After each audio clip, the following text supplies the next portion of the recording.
পুলিশকে খবর আগেই দেওয়া হয়েছিল। ঘটনাস্থলে তারাও চলে আসে, সবাইকে দূরে সরিয়ে দিল। সম্পানকে সবাই মিলে ধরে রেখেছে।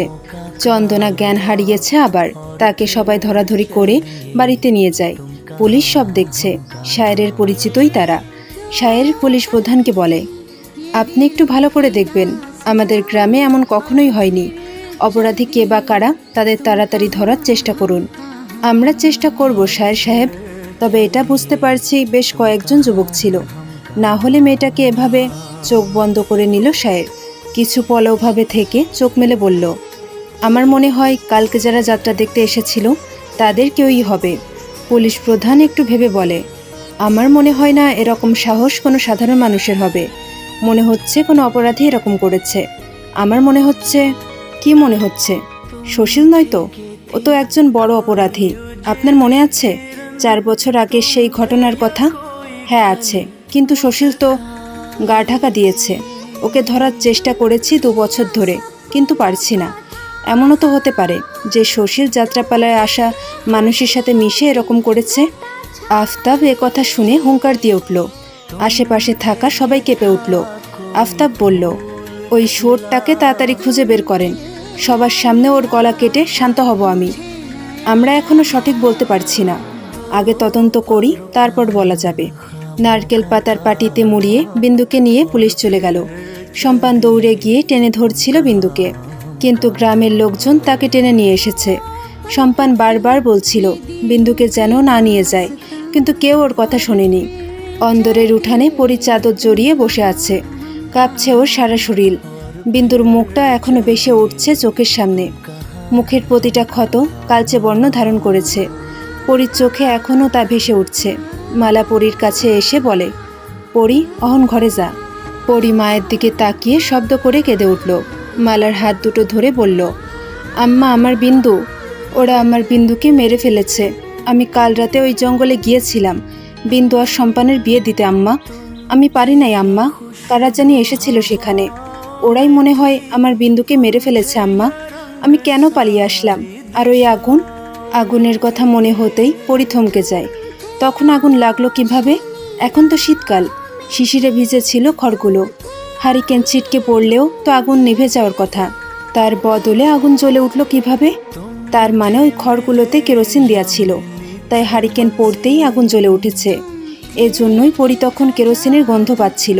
তার মানে ওরা বিন্দুকে মারার পর পুড়িয়ে ফেলতে চেয়েছিল, কিন্তু আগুন লাগার কারণে গাছের সাথে ঝুরিয়ে দিয়ে গিয়েছে। হ্যাঁ, তাই হবে। পরি এতক্ষণে সব বুঝতে পারল। উঠে দাঁড়িয়ে আবার পা বাড়ালো বৈঠকের দিকে। মালা এবার শক্ত করে টেনে ধরে পরীকে, বলে, অনেক হয়েছে পরি, আর না, তুই আর বাইর হইবি না, আমার কসম। আম্মা, আমাকে আব্বার কাছে যেতে হবে, সব বলতে হবে। বিন্দুকে ওরা পুড়িয়ে ফেলতে চেয়েছিল। কাল রাতে সব কিছু আমি জানি, আমি বলবো সব। ওদের ধরে কঠোর সাজা না দিলে আমি শান্ত হব না। ওদের শাস্তি হবে, পুলিশকে খবর দেওয়া হয়েছে, ওনারা ঠিক খুঁজে বের করবে। আফতাব কথাগুলো বলতে বলতে অন্দরে ঢুকলো। পরি সেদিকে তাকিয়ে বলল, কি বলেছে পুলিশ? জানতে পেরেছে কিছু? কারা করেছে খুন? উত্তেজিত হয়ে গেছে পরি।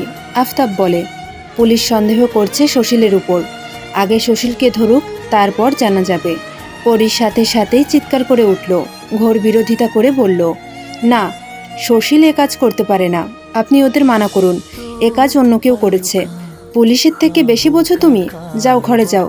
মেয়ে মানুষ এত কথা বলো কেন? আপনি বোঝেন না? আপনার কি কোনো দায়িত্ব নেই নাকি? কিসের জমিদার আপনি? পরীকে রাগারাগি করতে দেখে মালা বলে, পরি, বাপের লগে খারাপ কথা কওয়ার সাহস পাইলি কই তুই? আম্মা, উনি বোঝে না কেন সুশীল খুন করে নাই? মালা রেগে গিয়ে জিজ্ঞেস করে, তুই কেমনে জানলি সুশীল খুন করে নাই? সুশীল বেঁচে থাকলে তো খুন করবে আম্মা। 2 বছর আগে আমি নিজ হাতে সুশীলকে খুন করেছি আম্মা, নিজের হাতে। নূরনগরের পার্শ্ববর্তী এলাকার বেশ স্বনামধন্য ব্যক্তি সম্রাট মির্জার একমাত্র পুত্র সুশীল।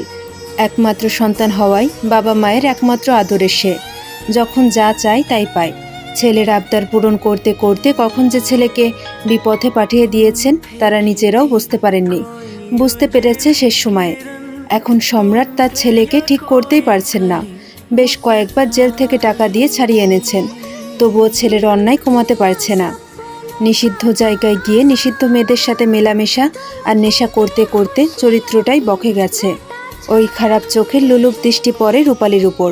রূপালী তখন স্কুলে 10ম শ্রেণীর ছাত্রী। ওর সাথে সবসময় একজন রক্ষী থাকত বিধায় সুশীল শুধু লালসার দৃষ্টি দিত।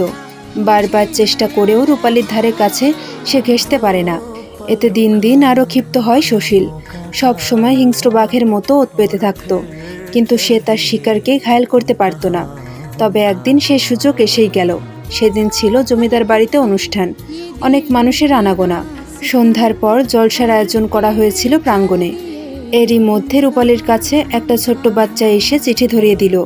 চিঠিতে লেখা ছিল, তোমার জন্য বাড়ির পেছনে অপেক্ষা করছি, সিরাজ।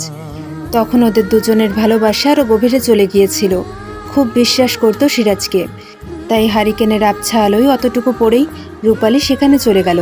বাড়িতে অনেক মেহমান, ওকে কেউ খুঁজবে না। সেই সুযোগে রূপালী চলে গেল, কিন্তু সেখানে সিরাজের পরিবর্তে ছিল সুশীল।